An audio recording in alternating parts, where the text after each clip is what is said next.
Assalamualaikum warahmatullahi wabarakatuh. Halo semuanya, sebelumnya perkenalkan nama saya Mulia Nur Fatima dengan NIM 4012411139 dari kelas 3E.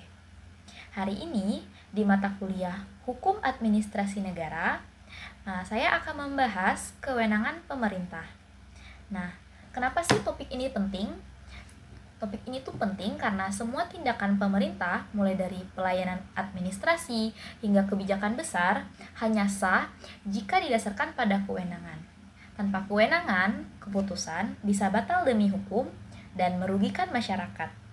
Nah, maka dari itu, mari kita pelajari lebih dalam apa itu kewenangan, macam-macamnya, batas penggunaannya, sumbernya, hingga konsep diskresi. Nah, langsung saja pada pembahasan kita yang pertama, yaitu konsep kewenangan pemerintah. Jadi, kewenangan sama dengan kekuatan hukum untuk bertindak, yang berarti kewenangan berbeda dengan kekuasaan biasa. Kekuasaan itu bisa saja didasarkan pada kekuatan, tetapi kewenangan selalu didasarkan pada hukum. Menurut doktrin hukum administrasi, kewenangan adalah kekuasaan hukum yang diberikan oleh undang-undang kepada pejabat atau lembaga untuk bertindak dalam bidang tertentu. Nah, jadi ada 4 ciri-ciri utama kewenangan. Yang pertama itu bersifat hukum, yang berarti bukan sekedar kekuatan politik.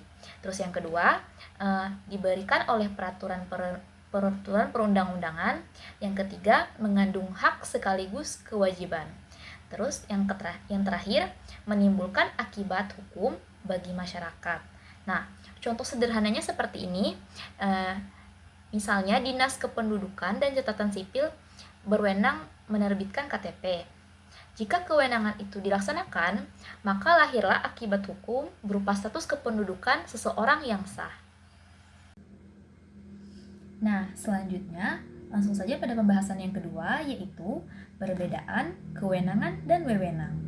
Dalam literatur ada 2 istilah, kewenangan dengan istilah authority atau Gesetz dan wewenang dengan istilah Kompetens atau Bevoegdheid. Nah, kewenangan itu bersifat umum, mencakup keseluruhan bidang yang diberikan undang-undang. Sementara wewenang artinya itu lebih sempit, berupa bagian tertentu dari kewenangan. Misalnya, seperti presiden yang memiliki kewenangan menjalankan pemerintahan negara. Kemudian ada juga menteri dalam negeri yang memiliki wewenang di bidang pemerintahan dalam negeri. Kemudian ada juga kepala dinas dukcapil yang memiliki wewenang menerbitkan dokumen kependudukan. Perbedaan ini tuh penting sekali agar jelas siapa yang berhak melakukan suatu tindakan dan siapa. Nah, kemudian pada pembahasan ketiga, yaitu macam-macam kewenangan pemerintah. Kewenangan pemerintah itu dapat diklasifikasikan dalam 3 bentuk. Yang pertama, wewenang terikat. Penjabat harus mengikuti aturan yang ada. Tidak ada ruang untuk kebebasan. Contohnya, seperti penerbitan SIM hanya sah jika pemohon lulus ujian. Polisi tidak boleh memberikan SIM tanpa itu. Yang kedua, wewenang fakultatif. Pejabat memiliki pilihan, bisa menggunakan atau tidak menggunakan kewenangan, tergantung kebutuhan mereka masing-masing. Nah, contohnya itu seperti pemberian penghargaan kepada aparatur berprestasi. Kemudian yang ketiga atau yang terakhir, wewenang bebas atau discretionary power. Nah, pejabat itu bebas menentukan isi keputusan asalkan masih dalam koridor hukum. Contohnya, seperti pemerintahan daerah menentukan lokasi pembangunan taman kota. Nah, dari 3 jenis ini, yang paling sering menimbulkan perdebatan adalah wewenang bebas. Kenapa? Itu karena jika tidak diawasi dengan baik, bisa berpotensi disalahgunakan.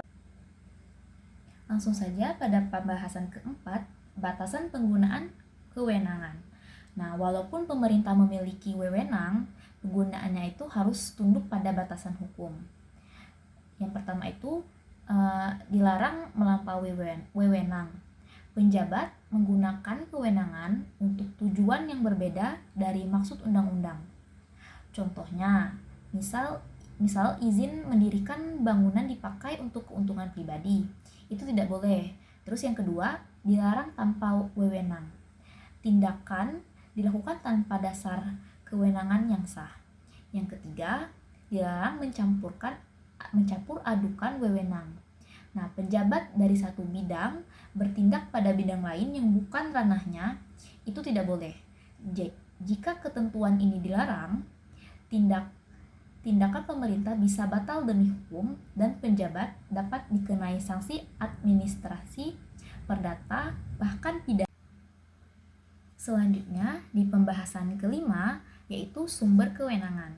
Menurut doktrin hukum administrasi, kewenangan pemerintah itu bersumber dari konstitusi dan undang-undang. Nah, ada 3 cara memperoleh kewenangan. Yang pertama itu atribusi. Atribusi yaitu pemberian kewenangan baru langsung oleh undang-undang atau konstitusi.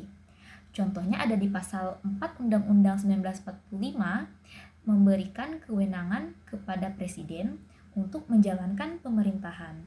Yang kedua, ada delegasi. Delegasi yaitu pelimpahan kewenangan dari penjabat yang lebih tinggi ke pejabat lain. Delegans tidak boleh lagi menggunakan kewenangan yang sudah didelegasikan. Contohnya, presiden mendelegasikan kewenangan teknis ke menteri. Kemudian, yang terakhir atau yang ketiga yaitu mandat. Mandat adalah pelimpahan pelaksanaan kewenangan kepada bawahan, tetapi tanggung jawab tetap pada pemberi mandat. Contohnya, menteri memberikan mandat kepada direktur jenderal. Nah, perbedaan delegasi dan mandat ini sering jadi bahan ujian dalam hukum administrasi, sehingga mahasiswa harus bisa membedakan keduanya. Kemudian di pembahasan keenam yaitu diskresi pemerintah. Selain kewenangan tertulis, ada ruang kebebasan yang disebut diskresi. Menurut Undang-Undang 30 tahun 2014, diskresi adalah keputusan atau tindakan yang diambil oleh penjabat untuk mengatasi persoalan konkret dalam keadaan. Yang pertama itu kekosongan hukum, yang kedua peraturan yang tidak jelas, yang ketiga terjadi keadaan mendesak atau darurat. Contohnya tadi misalnya pada saat pandemi COVID-19, pemerintah menetapkan PPKM sebagai kebijakan darurat padahal tidak ada aturan eksplisit sebelumnya. Kemudian contoh lainnya seperti kepala daerah bisa menutup sementara fasilitas umum karena bencana alam. Namun, diskresi ini tidak boleh digunakan untuk kepentingan pribadi. Diskresi harus berdasarkan kepentingan umum, asas legalitas, dan asas-asas umum pemerintahan yang. Dan pembahasan ketujuh atau pembahasan yang terakhir yaitu mengenai relevansi kewenangan pemerintah di era modern.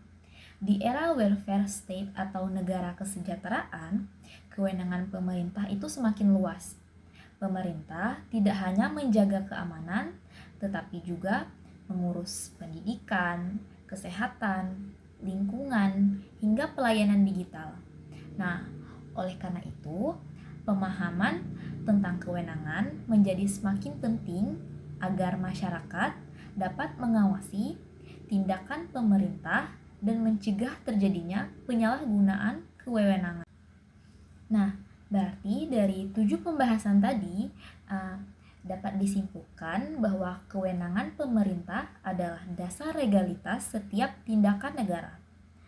Tanpa kewenangan, tindakan pemerintah menjadi tidak sah. Kewenangan harus digunakan sesuai batas hukum.